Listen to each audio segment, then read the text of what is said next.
Hello everyone, welcome to पहल academy. पहल academy के यूट्यूब चैनल पर आपका बहुत बहुत स्वागत है। और सबसे पहले स्वतंत्रता दिवस की आप सभी को पहल एकेडमी की तरफ से बहुत बहुत शुभकामनाएं। और आज हम आजादी का जो 77वां वर्ष है वो मना रहे हैं। ठीक है, 76 साल कंप्लीट हो चुके हैं भारत को आजाद हुए। तो इस दौरान हम आज पढ़ेंगे इस आजादी के इस पावन पर्व पर कि आजादी के बाद का भारत है। ठीक है, अपने आरएस के सिलेबस में आजादी के बाद का भारत है 1947 से 1964। ठीक है, तो हम 1947 से 1964 का घटनाक्रम है उस संबंध में क्वेश्चन करेंगे आज। ठीक है, तो ये क्लास आपकी बहुत ज्यादा इंपॉर्टेंट है। आप जब मॉडर्न इंडिया के क्वेश्चन देखते हो तो उसमें एक या दो क्वेश्चन हैं वो सीधे इस टॉपिक से आते हैं। ठीक है, तो आज जो क्वेश्चन कर रहे हैं वो सारे क्वेश्चन आपको अच्छे से याद करने हैं। उनमें से आपको संभावना ये रहेगी कि उनमें से आपका जो 1947 से 64 वाला है वो कम से कम 25 क्वेश्चन है, उनसे आपको कवर करने की कोशिश की गई है। ठीक है, तो चलो अपने आज अपने स्टार्ट करते हैं। पहला क्वेश्चन है कि निर्गुट आंदोलन मतलब गुट निरपेक्ष आंदोलन। ठीक है, निर्गुट आंदोलन के प्रथम शिखर सम्मेलन के विषय में निम्नलिखित कथनों में से कौन सा सही नहीं है? क्या पूछा है? सही नहीं है। अब गुट निरपेक्ष आंदोलन 1947 की बाद की और पंडित जवाहरलाल नेहरू के काल की एक मुख्य घटना है। ठीक है, तो इससे क्वेश्चन पूछा जा सकता है। तो पहला सम्मेलन पूछा है, पहला शिखर सम्मेलन है, उसके विषय में स्टेटमेंट दिए हुए हैं, आपको ये बताना है कौन सा सही नहीं है। पहला क्या है? ये कह रहा है यह सम्मेलन काहिरा में हुआ था। दूसरा, जवाहरलाल नेहरू और सुकर्णों ने इसमें भागीदारी की थी। तीसरा, शिखर सम्मेलन के समय शीत युद्ध अपने चरमोत्कर्ष पर था। चौथा, विश्व शांति और सुरक्षा के सुदृढ़ीकरण पर इसमें चर्चा हुई थी। तो जब हम 1947 से 64 का पढ़ते हैं भारत है, तो उसमें गुटनिरपेक्ष आंदोलन पढ़ते हैं, उसके सम्मेलन देखते हैं। तो पहला सम्मेलन सबको पता है, कि सबको पता नहीं है तो कोई ना आज याद कर लो कि 1961 में पहला सम्मेलन होता है। ठीक है, कहां पर होता है? बेलग्रेड में होता है। बेलग्रेड, युगोस्लाविया में। युगोस्लाविया। ठीक है, ये आपको एक बात पता होती तो ये आपका क्वेश्चन यही ठीक हो रहा है। क्यों? क्योंकि ए में क्या कह रही है, यह सम्मेलन काहिरा में हुआ था। काहिरा कहां पर है? मिस्र में। तो काहिरा में तो नहीं हुआ था, सम्मेलन हो रहा है आपका बेलग्रेड, युगोस्लाविया में। तो आपका इस क्वेश्चन का सही आंसर हो जाता है ए। अब अपनी बाकी की तीन बातें वो याद करनी है। जवाहरलाल नेहरू और सुकर्णों ने इसमें भागीदारी की थी, बिल्कुल की थी। जवाहरलाल नेहरू, नासिर और सुकर्णों, और ये चार व्यक्ति थे जिन्होंने मिलकर इसमें भागीदारी की थी। तो ये आपका स्टेटमेंट बिल्कुल सही जा रहा है। शिखर सम्मेलन के समय शीत युद्ध चरमोत्कर्ष पर था, बिल्कुल था, क्योंकि शीत युद्ध के टाइम दो जो शक्ति थी उस टाइम, महाशक्ति थी, यूएसएसआर और यूएसए, सोवियत संघ और अमेरिका के बीच में कोल्ड वॉर चल रहा था। ठीक है, तब 1961 में गुटनिरपेक्ष आंदोलन आता है। जो ये उन लोगों का आंदोलन था, उन लोगों का संगठन था, उन देशों का संगठन था जिन्होंने कहा कि हम किसी भी गुट में शामिल नहीं होंगे, ना हम अमेरिका की तरफ है ना हम रसिया की तरफ है। वो था पर हम गुट से बिल्कुल निरपेक्ष है, हमें किसी गुट में कोई भागीदारी नहीं करनी है। तो ये क्या था? शिखर सम्मेलन के समय शीत युद्ध अपने चरमोत्कर्ष पर था, बिल्कुल था। इसी वजह से गुट निरपेक्ष आंदोलन आता है। विश्व शांति सुरक्षा के सुदृढ़ीकरण पर इसमें चर्चा हुई थी, बिल्कुल चर्चा हुई थी। विश्व शांति और सुरक्षा हेतु यह संगठन अस्तित्व में आया था। तो क्लियर हुआ आपका? तो ये ध्यान रखना है, यहाँ आपका बेलग्रेड, युगोस्लाविया याद रखना है 1961 में। ठीक है, अब देखते हैं अगला क्वेश्चन। भाषा के आधार पर सर्वप्रथम किस राज्य का निर्माण किया गया? राज्यों का पुनर्गठन। सिलेबस में देखा होगा कि स्वतंत्रता की बाद की भारत है, उसमें राज्यों का पुनर्गठन दिया हुआ है। तो सीधा क्वेश्चन आ सकता है कि भाषा के आधार पर है वो सर्वप्रथम किस राज्य का निर्माण हुआ? मद्रास का, आंध्र प्रदेश का, बंबई का या गुजरात का? तो भाषाई आधार पर सर्वप्रथम जिस राज्य का निर्माण होता है वो आपका है आंध्र प्रदेश। आंध्र प्रदेश का भाषाई आधार पर गठन किया जाता है। वन लाइनर क्वेश्चन है, सीधा का सीधा आपके एग्जाम में पूछा जा सकता है, ये ध्यान में रखना है। ठीक है, आगे देखते हैं।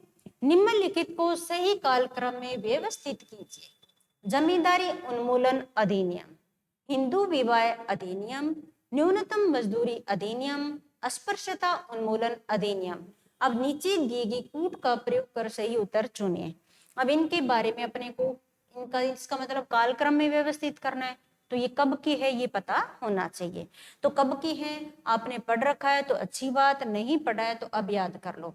जमींदारी उन्मूलन अधिनियम 1950, ठीक है। हिंदू विवाह अधिनियम 1955, न्यूनतम मजदूरी अधिनियम 1948, अस्पृश्यता उन्मूलन अधिनियम 1955। ठीक है, अब अपने को नीचे दी गई कूट का प्रयोग करके सही उत्तर का चयन करना है। तो कैसे करेंगे? इसमें सबसे पहली घटना है वो क्या है? न्यूनतम मजदूरी अधिनियम 1948 है, यानी 3 नंबर पहले इसमें आ रहा है। 1 4 2 3, 2 4 3 1, 1 3 4 2 या 3 1 4 2।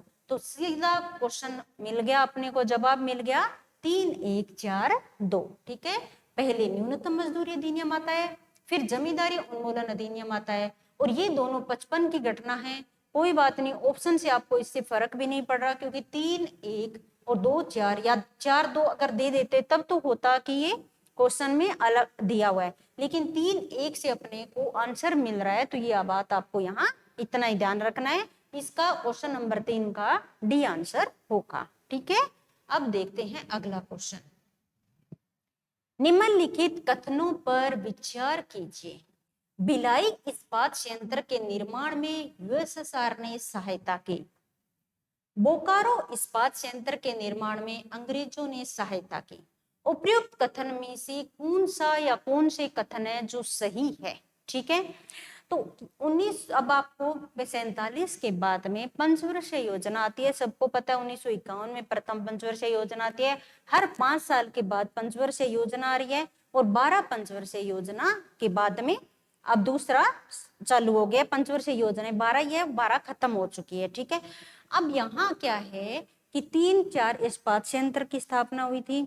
सीधा एग्जाम में क्वेश्चन बनता है, वो दूसरे देश के सहयोग से हुई थी। अब भिलाई इस्पात संयंत्र है, उसके निर्माण में यूएसएसआर यानी सोवियत रूस ने सहायता की थी क्या?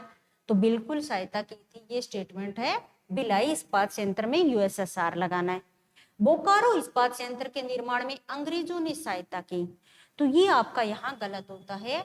बोकारो इस्पात संयंत्र में अंग्रेजों ने सहायता नहीं की थी, यहाँ भी आपके यूएसएसआर ने सहायता की थी। ठीक है, और ये ऐसा क्वेश्चन है, आगे क्वेश्चन में और भी आएगा, जैसे भिलाई इस्पात संयंत्र हो गया, राउरकेला इस्पात संयंत्र हो गया, बोकारो इस्पात संयंत्र हो गया, और दुर्गापुर इस्पात संयंत्र हो गया। इनका बनाने में, इन संयंत्रों का यहाँ निर्माण होता है, तो निर्माण कार्य जब होता है तो किस देश के सहयोग से होता है?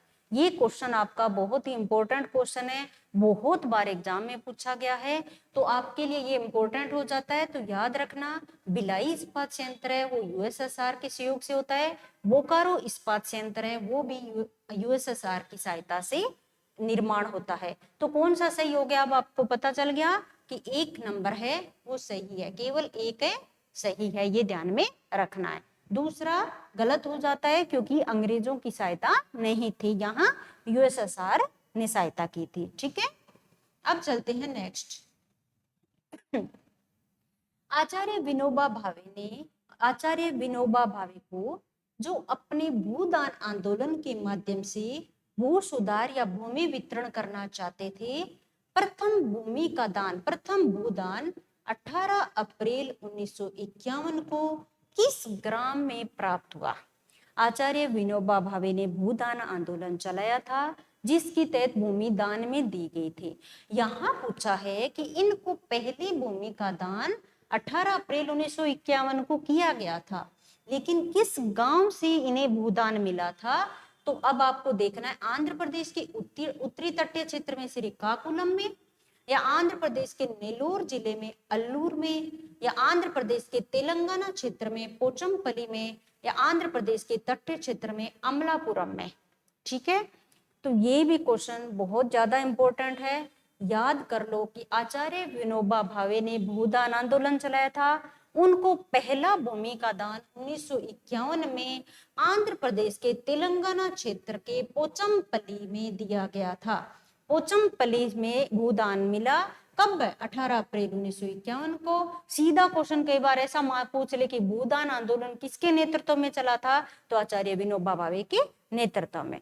तो ये जो आजादी के बाद वाले क्वेश्चन है, अभी तक जो क्वेश्चन आ रहे हैं वो वन लाइनर ही क्वेश्चन आ रहे हैं कि उनकी संस्था। पिछली बार आपने देखा होगा कि पिछली बार वाला क्वेश्चन क्या था, जो मैंने लास्ट क्लास ली थी, जो प्रीवियस ईयर के क्वेश्चन पेपर, उसमें मैंने वो क्वेश्चन ले लिया था। तो वो क्वेश्चन क्या था कि central electrochemical institute, central electrochemical institute है, उसकी स्थापना कब और कहाँ की थी। सीधा क्वेश्चन था। तो इस हिसाब से कब और कहाँ की थी, वन लाइनर क्वेश्चन है, आपको पता होना चाहिए कि इस टाइम की थी और यहाँ ये स्थान था।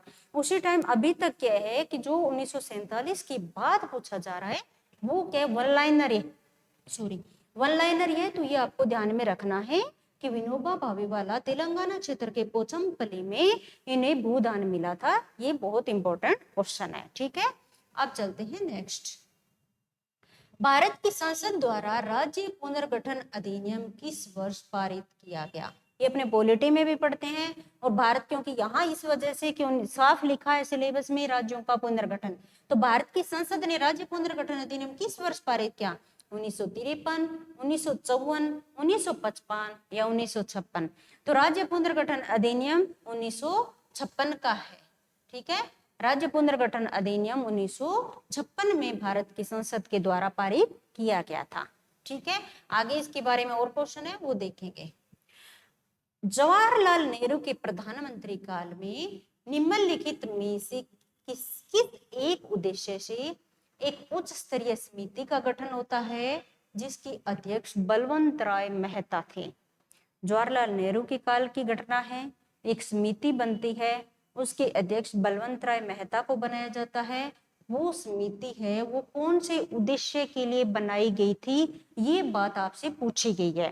पहला, स्वास्थ्य सुरक्षा संबंधी अवसंरचना में सुधार के लिए इसको सिफारिश करनी थी, या केंद्र राज्य संबंधों के मुद्दों के अध्ययन हेतु थी, या कृषि भूमि तथा अर्थव्यवस्था संबंधी सुधार में सुझाव देने के लिए, या सामुदायिक विकास कार्यक्रम के सुधार हेतु संस्तुति मतलब सिफारिश की थी।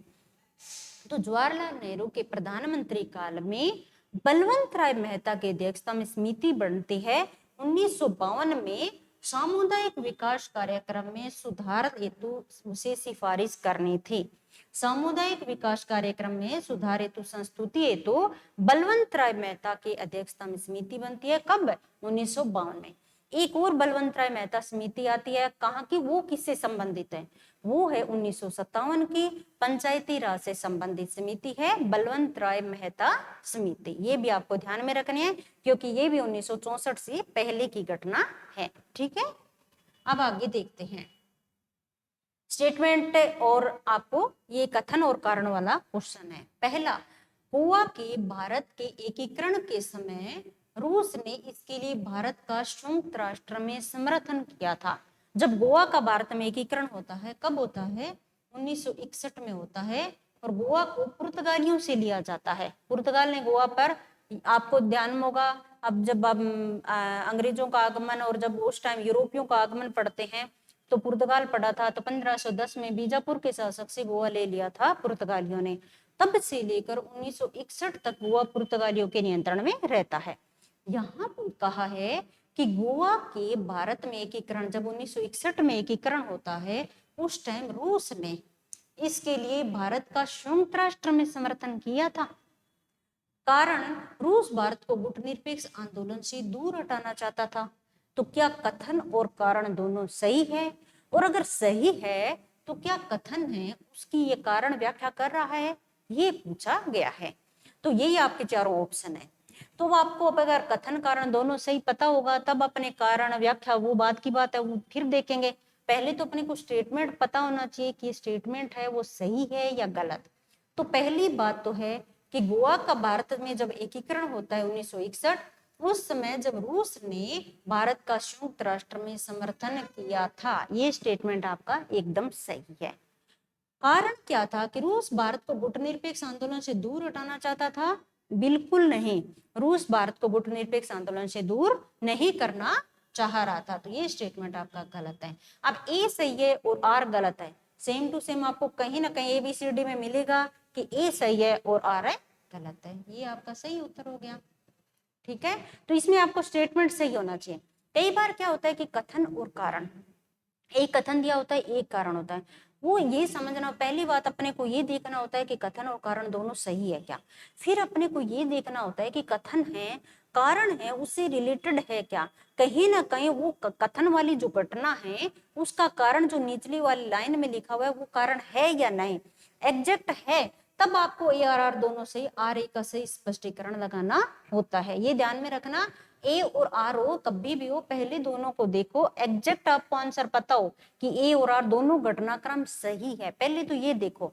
जब पता चल जाए कि हाँ दोनों है तो घटना सही, अगर दोनों बातें अलग अलग हो इसका मतलब तो ये लगाएंगे कि ए और आर दोनों सही है पर आर ए का सही स्पष्टीकरण नहीं है। अगर एक पहले स्टेटमेंट से दूसरे का लिंक है कहीं ना कहीं, तब हम लगाएंगे कि ए आर दोनों सही भी है, साथ में आर है वो ए की सही व्याख्या कर भी रहा है, ये चीज ध्यान में रखना है। और अगर ए और आर में आपको लगता है कि एक सही है एक गलत, यानी ए गलत है या आर सही है, तब आपको सी और डी में देखना है, एक स्टेटमेंट सही होगा और एक है गलत होगा।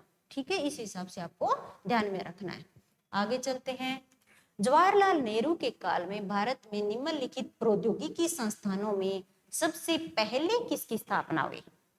आईआईटी संस्थानों की स्थापना होती है, उसमें सबसे पहले पूछा है IIT Madras, IIT Kharagpur, IIT Delhi और आईआईटी मुंबई। इनमें सबसे पहले स्थापना जवाहरलाल नेहरू के काल में किसकी होती है, ये पूछा गया है। तो आपको पता है तो बताइए आईआईटी कौन सी है, इसमें सबसे पहले कौन सी आईआईटी की स्थापना होती है? तो आईआईटी खड़गपुर है, इसकी स्थापना होती है 1952 में। ये पहली संस्था है, प्रौद्योगिकी संस्थान है, वो आईआईटी खड़गपुर है। ठीक है, ये तो वन लाइनर क्वेश्चन है, सीधा आपको याद ही करना है, आईआईटी खड़गपुर है, 1952 में पहली संस्था यही बनती है। Council of scientific and industrial research CISR की स्थापना कब और कहाँ की गई? अब आप ये सोचोगे कि आधुनिक भारत में कहाँ से आ गया, तो आपको सिलेबस देखना है। जो नए स्टूडेंट है जो पहली बार एग्जाम दे रहे हैं उनके लिए आप सिलेबस देखोगे तो उसमें आजादी के बाद का भारत है, लास्ट लाइन है आधुनिक भारत की, उसमें पहला लिखा है राज्यों का पुनर्गठन, फिर नेहरू के काल में संस्थानिक निर्माण, ठीक है, विज्ञान और तकनीकी का विकास, ये सिलेबस का पार्ट है। तो पिछली बार जो लास्ट ईयर का क्वेश्चन है उसमें ऐसी एक संस्था पूछी जा चुकी है, तो इस हिसाब से अपने को संस्थानिक निर्माण में मोस्टली सारी संस्था हो सके जो बड़ी बड़ी है उनका अपने कहाँ और कब की स्थापना है वो सारी देखनी है। तो ये पूछा है CISR है जो council of scientific and industrial research है, उसकी स्थापना कब होती है और कहाँ होती है? तो 1941 कोलकाता, 1942 नई दिल्ली, 1958 मुंबई, 1954 तमिलनाडु। तो ये जो council of scientific and industrial research है इसकी स्थापना 1942 में होती है नई दिल्ली में। तो ये आपका राइट आंसर है 1942 नई दिल्ली। ठीक है, तो इसको ऐसे ही याद करना है, इसमें और आप ज्यादा याद करने की और ज्यादा आसपास घूमने की जरूरत है नहीं। CISR है 1942 नई दिल्ली। ठीक है, संविधान सभा ने 1948 में भाषाई प्रांतों की वांछनीयता की जांच हेतु भी भाषाई आधार पर प्रांतों का गठन किया जाए या नहीं किया जाए, कितनी की जरूरत है, उसके लिए भाषाई प्रांत आयोग नियुक्त करते हैं। संविधान सभा ने किया, किसकी अध्यक्षता में, कौन थे उस टाइम के अध्यक्ष? जो 1948 में भाषाई आयोग बनता है उनके अध्यक्ष कौन थे? जवाहरलाल नेहरू स्वयं थे, या जस्टिस S. किदर, या जस्टिस फजल अली, या पट्टाभी सीतारमैया? तो 1948 में भाषाई आधार पर प्रांतों का गठन होता है जस्टिस S. किदर की अध्यक्षता में।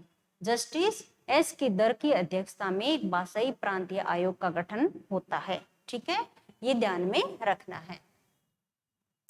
निम्नलिखित में से कौन पंडित जवाहरलाल नेहरू द्वारा नियुक्त राज्य पुनर्गठन आयोग का सदस्य नहीं था?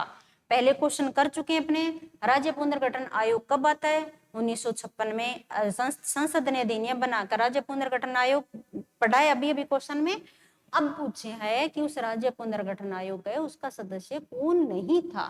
तो जस्टिस फजल अली, ओटी सी रामलू, के एम पणिकर, हृदयनाथ कुंजरो। तो फजल अली तो अध्यक्ष है उस आयोग के, ठीक है। के एम पणिकर और हृदयनाथ कुंजरो ये सदस्य है, सही है। और पोटी श्री रामलू इससे कोई संबंधित नहीं है। इन्होंने भाषाई आधार पर राज्यों के गठन हेतु 1953 में अनशन किया था, इस कारण ये चर्चा में रहे थे, ठीक है। और जस्टिस फजल अली अध्यक्ष, के एम पणिकर, हृदयनाथ कुंजरो की ये 3 सदस्यीय आयोग 1953 में गठित होता है। और इन्होंने 53 में तो गठित होता है आयोग, राज्य पुनर्गठन आयोग गठित होता है। 1956 में इसने रिपोर्ट दी, तब अधिनियम बनता है राज्य पुनर्गठन आयोग। जो अधिनियम बनता है वो आपका 1956 में बनता है, ठीक है। तो ये ध्यान में रखना है, क्योंकि राज्य पुनर्गठन साफ सिलेबस में दिया। राज्य पुनर्गठन के क्या क्वेश्चन बन सकते हैं? कौन कौन से आयोग गठित हुए, कब गठित हुए, कौन इसके सदस्य थे, यही इसके क्वेश्चन हो सकते हैं। तो वो आप यहाँ से सारा याद करना है, ठीक है। नेक्स्ट देखते हैं, निम्नलिखित युग्मों पर विचार कीजिए। वैज्ञानिक एवं औद्योगिक अनुसंधान परिषद अभी भी किया, कब की? 1942 में। कहां पर? नई दिल्ली में। अब यहाँ दूसरे टाइप का क्वेश्चन है, वैज्ञानिक एवं औद्योगिक अनुसंधान परिषद शांति स्वरूप भटनागर, भारतीय सांख्यिकी संस्थान पीसी महालनोबिस, परमाणु ऊर्जा आयोग एच.एन. सेठना, अंतरिक्ष आयोग एम.जी.के. मेनन। इनमें कौन सा युग्म सही सुमेलित है? नीचे दिए गए कूट से चुनिए। इसका मतलब 3-3 दिए हुए, इसका मतलब 3 स्टेटमेंट तो सही है। जो संस्था है उसके साथ जो व्यक्ति का नाम है वो कहीं ना कहीं उस संस्था से रिलेटेड है। एक है जो नहीं है, उससे सुमेलित नहीं है, ये पूछा है, ठीक है। तो वैज्ञानिक एवं औद्योगिक अनुसंधान परिषद शांति स्वरूप भटनागर बिल्कुल सही है। 1942 में इसकी स्थापना होती है। ये महानिदेशक थे, महानिदेशक, ठीक है। 1942 में स्थापना होती है नई दिल्ली में, ठीक है। भारतीय सांख्यिकी संस्थान पीसी महालनोबिस, तो पीसी महालनोबिस बिल्कुल सही है। ये भी ये संस्थान स्थापित होता है 1931 में पीसी महालनोबिस के प्रयासों से, ठीक है। परमाणु ऊर्जा आयोग एच.एन. सेठना, तो परमाणु ऊर्जा आयोग के भी एच.एन. सेठना है, वो अध्यक्ष रहे हुए हैं। और परमाणु ऊर्जा आयोग की स्थापना होती है 1948 में, ठीक है। अंतरिक्ष आयोग एम.जी.के. मेनन, अंतरिक्ष आयोग से एम.जी.के. मेनन संबंधित नहीं है, ठीक है। तो इसमें यही पूछा है कि कौन से युग्म सही सुमेलित है। अब अपने को 1, 2 और 3 तीनों सुमेलित है, तो सी आंसर हो जाएगा आपका सही। और ये आपको याद करना है अभी के अभी, ठीक है। वैज्ञानिक औद्योगिक अनुसंधान परिषद 1942 में स्थापित होते हैं। शांति स्वरूप भटनागर इनके महानिदेशक रहे हैं। भारतीय सांख्यिकी संस्थान 1931 में स्थापित होती है पीसी महालनोबिस के प्रयासों से। परमाणु ऊर्जा आयोग 1948 में स्थापित होती है। एच.एन. सेठना का संबंध इनसे था, ये परमाणु ऊर्जा आयोग के अध्यक्ष रहे हुए हैं। लेकिन अंतरिक्ष आयोग एम.जी.के. मेनन का संबंध नहीं था, इस वजह से 4 सही सुमेलित नहीं है। बाकी के 3 स्टेटमेंट आपकी सही है, आपको तीनों को टिक करना है, ठीक है, ये ध्यान में रखना है। सूची 1 को सूची 2 से सुमेलित कीजिए। सीवी रमन, प्रफुल्ल चंद्र रे, मेघनाथ शाह, जगदीश चंद्र बसु। भौतिक शास्त्र, रसायन शास्त्र, वनस्पति शास्त्र, खगोल शास्त्र। अब आप कहोगे कि हिस्ट्री में इनका क्या काम? तो हिस्ट्री में विज्ञान और तकनीकी का विकास दे रखा है 1947 से 64। तो हो सकता है कि वैज्ञानिकों का नाम देकर उनकी किस क्षेत्र से संबंधित हो वो आपसे पूछ ले कभी। तो ये आपको थोड़ा सा, क्योंकि ये बहुत ही जो मोस्ट इम्पोर्टेंट है वो है, तो वो प्रसिद्ध व्यक्ति है, उनके ये क्षेत्र है वो आपको ध्यान में थोड़ा सा रखना है, इस वजह से अपने सुमेलित कर लेते हैं। तो सीवी रमन का संबंध भौतिक शास्त्र से था। सीवी रमन का संबंध किससे था? भौतिक शास्त्र से। प्रफुल्ल चंद्र रे थे रसायन शास्त्र से संबंधित, और मेघनाथ शाह है वो खगोल शास्त्र से संबंधित है, और जगदीश चंद्र बसु है वो आपके वनस्पति शास्त्र से संबंधित है। ठीक है, तो ये ध्यान में रखना है, एक का एक ही है, प्रफुल्ल चंद्र रे रसायन शास्त्र है, मेघनाथ शाह आपके खगोल शास्त्र से संबंधित है, और जगदीश चंद्र बसु आपके वनस्पति शास्त्र से संबंधित है। तो एक का ए तो इसमें भी है और इसमें भी है। बी का दो एकमात्र यही है, तो ये आपका सही आंसर हो जाएगा कि सी वी रमन भौतिक शास्त्र से, प्रफुल्ल चंद्र रे रसायन शास्त्र से, मेघनाथ साहब खगोल शास्त्र से संबंधित है, और जगदीश चंद्र बसु वनस्पति शास्त्र से संबंधित है। तो ये आपको थोड़ा सा कई बार हो सकता है विज्ञान तकनीक के विकास में कुछ वैज्ञानिकों के नाम और सही सुमेलित करना दे दे, तो इतना आपको पता होना चाहिए। ज्यादा जरूरत नहीं है कि पूरी लिस्ट निकाल के हम क्षेत्र करें, इतना जरूरत नहीं है, बस थोड़ा बहुत है ये पता होना चाहिए। निम्नलिखित घटनाओं पर विचार कीजिए। गोवा दमन दीव की मुक्ति, गुजरात महाराष्ट्र राज्यों का बनना, नागालैंड का राज्य बनना, अंडमान निकोबार का संघीय क्षेत्र होना। नीचे दिए गए कूट से इन घटनाओं का सही कालक्रम को निर्दिष्टित कीजिए। बहुत ही इंपॉर्टेंट क्वेश्चन है, क्वेश्चन एग्जाम में पूछे जाने की पूरी संभावना है, सिलेबस का हिस्सा है ये। तो अब आपको देखना है कि गोवा दमन दीव की मुक्ति कब हुई थी। गोवा दमन दीव की मुक्ति होती है 1961 में पुर्तगाल से, 1961 में पुर्तगाल से। ठीक है, गुजरात महाराष्ट्र राज्यों का बनना, गुजरात और महाराष्ट्र 1960 में पहले एक ही प्रांत था, बम्बई था, उस बम्बई को दो भागों में बांटा 1960 में, गुजरात और महाराष्ट्र दो राज्य बनाए जाते हैं। नागालैंड पहले केंद्र शासित प्रदेश था, लेकिन नागालैंड राज्य बनता है 1962 में।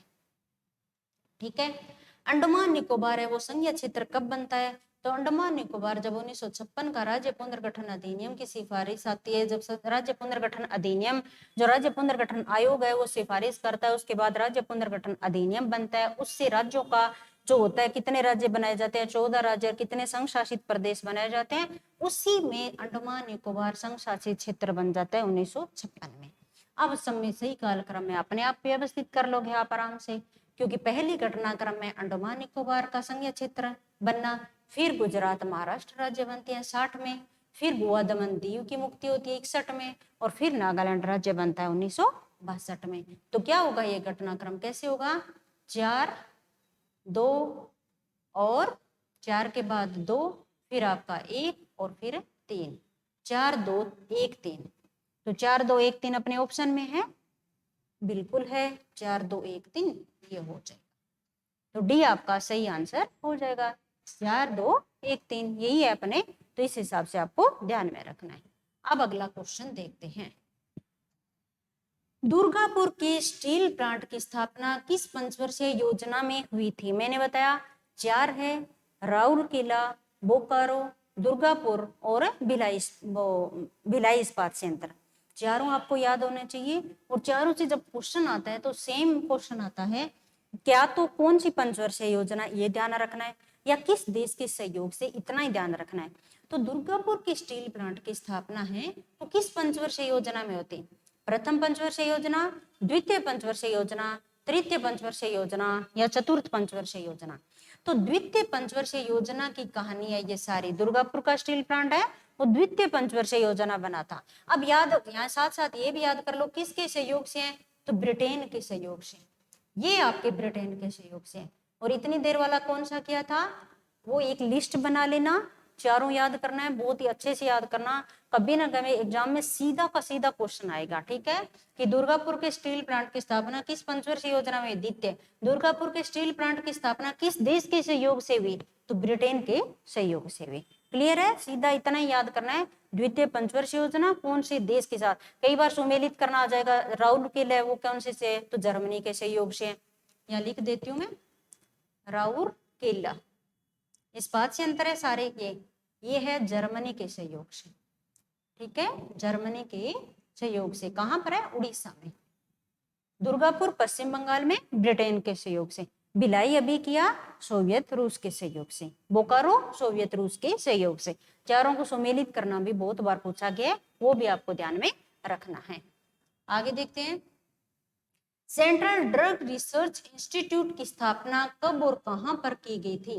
Central drug research institute 1950 Mysore, 1951 Lucknow, 1952 Chennai, 1953 Karaikudi. तो सेंट्रल ड्रग रिसर्च इंस्टीट्यूट ये भी पंडित जवाहरलाल नेहरू के काल की संस्था है, याद कर लेना बहुत ही अच्छे से। 1951 में लखनऊ में स्थापना होती है सेंट्रल ड्रग रिसर्च इंस्टीट्यूट की, और जो 1953 कराईकुडी है ये आपका पिछला क्वेश्चन है, सेंट्रल इलेक्ट्रोकेमिकल इंस्टीट्यूट की स्थापना सीधा पूछा था, यहाँ सेंट्रल इलेक्ट्रोकेमिकल इंस्टीट्यूट की स्थापना कब और कहाँ की गई थी? तो वो था आपका 1953 Karaikudi. Central drug research institute आपका 1951 लखनऊ, बहुत इंपॉर्टेंट है, एकदम याद कर लेना, ठीक है। Bharat electronics limited, Bharat electronics limited की स्थापना कब और कहाँ की गई? 1948 चेन्नई, 1950 दिल्ली, 1954 बेंगलोर, 1961 नांगल। तो ये 1954 में बेंगलोर में की गई थी भारत इलेक्ट्रॉनिक्स लिमिटेड की स्थापना 1954 में, कहां पर? बेंगलोर में की गई थी, कर्नाटक में, भारत इलेक्ट्रॉनिक्स लिमिटेड, ठीक है। अब सुमेलित करना है, केंद्रीय खाद्य प्रौद्योगिकी अनुसंधान संस्थान, केंद्रीय ग्लास एवं सिरेमिक अनुसंधान संस्थान, केंद्रीय चमड़ा अनुसंधान संस्थान और नेशनल मेट्रोलॉजिकल लेबोरेटरी। तो ये 4 इंस्टीट्यूट है, चारों के 4 अलग क्वेश्चन बनाने की जरूरत नहीं है, बाकी मैंने पीछे इंस्टीट्यूट करवाए वो आप एक नोट्स बनाना, एक जगह एक सारणी टेबल बना लेना और उनको बहुत ही अच्छे से याद करना है, वेरी इंपॉर्टेंट है सबके सब इंस्टीट्यूट, ठीक है। तो केंद्रीय खाद्य प्रौद्योगिकी अनुसंधान संस्थान है वो है मैसूर में, कहां पर है? मैसूर में है। केंद्रीय ग्लास एवं सिरेमिक अनुसंधान संस्थान कोलकाता में है, केंद्रीय चमड़ा अनुसंधान संस्थान चेन्नई में है और नेशनल मेट्रोलॉजिकल लेबोरेटरी जमशेदपुर में है। चारों इंस्टीट्यूट है जहां दिए हुए वही है, 1 2 3 4 आपका हो जाएगा, ए आंसर हो जाएगा। चारों के चारों संस्थाओं के नाम याद होना चाहिए, पीछे जो सेंट्रल ड्रग वाला की है वो भी वेरी इंपॉर्टेंट है और जो भारत इलेक्ट्रॉनिक्स लिमिटेड है वो भी याद करना है, सबको एक साथ ये ध्यान में रखना, एक पेज में लिख लेना आप है, बहुत ही अच्छे से इनको किसी भी तरह से कैसे भी याद करो, आप अपना हिसाब से याद कर लेना कि खाद्य प्रौद्योगिकी वाला है वो मैसूर में है, ग्लास सिरेमिक वाला कोलकाता में है, चमड़ा वाला चेन्नई में है और नेशनल मेट्रोलॉजिकल लेबोरेटरी जमशेदपुर में है। ये खास ध्यान में रखना है आपको, ठीक है। तो चारों इंस्टीट्यूट है ये ध्यान में रखना है, याद करना है। 1947 से 64 के बीच की संस्थाएं हैं ये सब की सब, ठीक है। भिलाई इस्पात कारखाने की स्थापना 1955 में होती है, किस देश के सहयोग से होती है?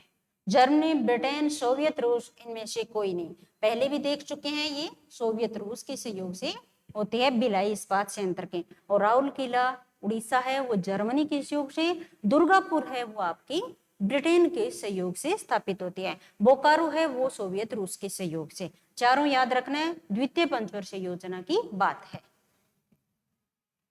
विदर इंडिया, विदर इंडिया पुस्तक किसके द्वारा लिखी गई थी? दादा भाई नौरोजी, जवाहरलाल नेहरू, आर.सी. दत्त, गोपाल कृष्ण गोखले। तो विदर इंडिया पुस्तक है वो जवाहरलाल नेहरू की है, बहुत इंपॉर्टेंट पुस्तक है। विदर इंडिया पुस्तक जवाहरलाल नेहरू के द्वारा लिखी गई थी। अंतरिक्ष अनुसंधान के लिए भारतीय राष्ट्रीय समिति, अंतरिक्ष अनुसंधान के लिए भारतीय राष्ट्रीय समिति इनकोस्पार, इनकोस्पार की स्थापना कब और किसके नेतृत्व, यानी उस टाइम सबसे पहले सभापति किसे बनाया गया था वो पूछा है, बहुत ही इंपॉर्टेंट है, वो अच्छे से याद करना है, इसको रट लेना है। अंतरिक्ष अनुसंधान के लिए भारतीय राष्ट्रीय समिति इनकोस्पार, या ये पूरा नाम ना दे के ये भी दे सकते हैं, इनकोस्पार की स्थापना कब और किसके नेतृत्व में हुई? तो 1948 में डॉक्टर होमी जहांगीर भाभा, 1962 डॉक्टर विक्रम साराभाई, 1962 में सीवी रमन या 1949 में एच.एन. सेठना। तो ये है 1962 में बनाई गई थी, होमी जहांगीर भाभा के द्वारा बनाई गई थी, लेकिन सभापति पूछा है किसके नेतृत्व में? तो डॉक्टर विक्रम साराभाई के नेतृत्व में, याद रखना है। 1962 में डॉक्टर विक्रम साराभाई के नेतृत्व में अंतरिक्ष अनुसंधान के लिए भारतीय राष्ट्रीय समिति बनती है, इनको इनकोस्पार कहा जाता है, इनकोस्पार, ये ध्यान में रखना है, याद करना है अच्छे से। निम्न में किसने अपनी पुस्तक plant economy in India, plant economy in India, Bharat में नियोजित अर्थव्यवस्था, भारत में नियोजित अर्थव्यवस्था है, उसमें सुनियोजित विकास के माध्यम से 10 साल का प्रारूप प्रस्तुत किया था। कौन व्यक्ति थे जिन्होंने अपने पुस्तक में आगे आने वाले 10 साल का विकास प्रारूप दिया? जवाहरलाल नेहरू, दादा भाई नौरोजी, सर एम विश्वेश्वरैया या सीवी रमन? तो सर एम विश्वेश्वरैया विश्वेश्वरैया थे, विश्वेश्वरैया, ठीक है। ये है sir M Visvesvaraya, planned economy in India किताब है इनकी। इसमें उन्होंने आगे आने वाले 10 साल की अर्थव्यवस्था का क्या प्रारूप होगा, विकास का क्या प्रारूप होगा, वो बताया था। तो ये ध्यान में रखना है, सर एम विश्वेश्वरैया, ठीक है। निम्नलिखित में एक कथन है सत्य, आपका एक कथन है सत्य, वो बताना है। बंबई राज्य को गुजरात महाराष्ट्र में बांटा गया था, मैसूर राज्य का नाम बदलकर तमिलनाडु कर दिया था, हिमाचल प्रदेश पहले केंद्र शासित प्रदेश था, और गोवा को दमन और दीव से अलग कर दिया गया था। कौन सा स्टेटमेंट है? एक गलत है, 3 सही है। पहला, बंबई राज्य को गुजरात महाराष्ट्र में विभाजित किया, अभी बताया मैंने 2 मिनट पहले, बिल्कुल सही बात है। 1960 में बंबई को गुजरात और महाराष्ट्र में बांटा गया था, तो ये तो आपका हो गया सही, ठीक है। मैसूर राज्य का नाम बदलकर तमिलनाडु रख दिया था? नहीं, मैसूर राज्य का नाम बदलकर कर्नाटक रखा था 1973 में। कब है? 1973 में कर्नाटक था। तो आपका आंसर तो मिल गया, यही होगा, ठीक है। मैसूर राज्य का नाम बदलकर तमिलनाडु नहीं कर्नाटक था। हिमाचल प्रदेश पहले केंद्र शासित प्रदेश की सूची में था, और गोवा को दमन और दीव से अलग कर दिया, तो सही है, ये पहले केंद्र शासित था, ये गोवा को दमन दीव से अलग किया गया था।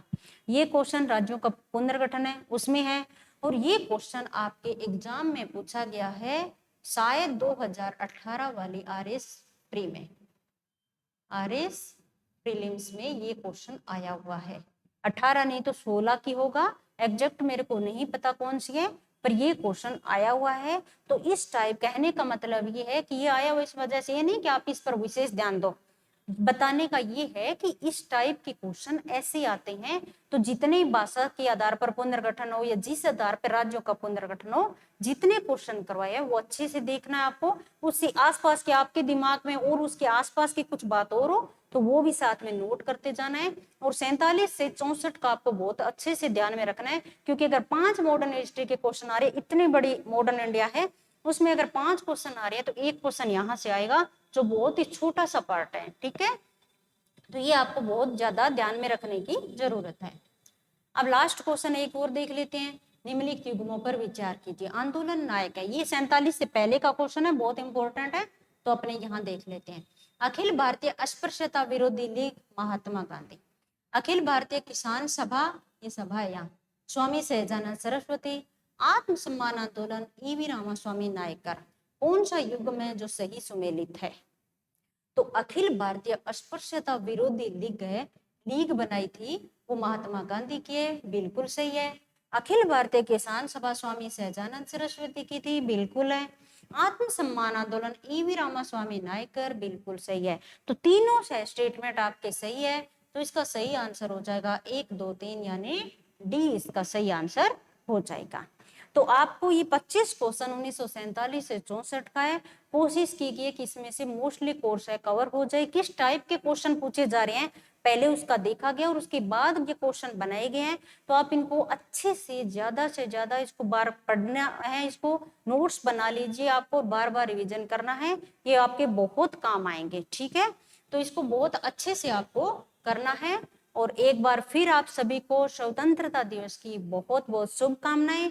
आप आजादी के बाद का भारत है, ये अच्छे से पढ़िए। Thank you so much.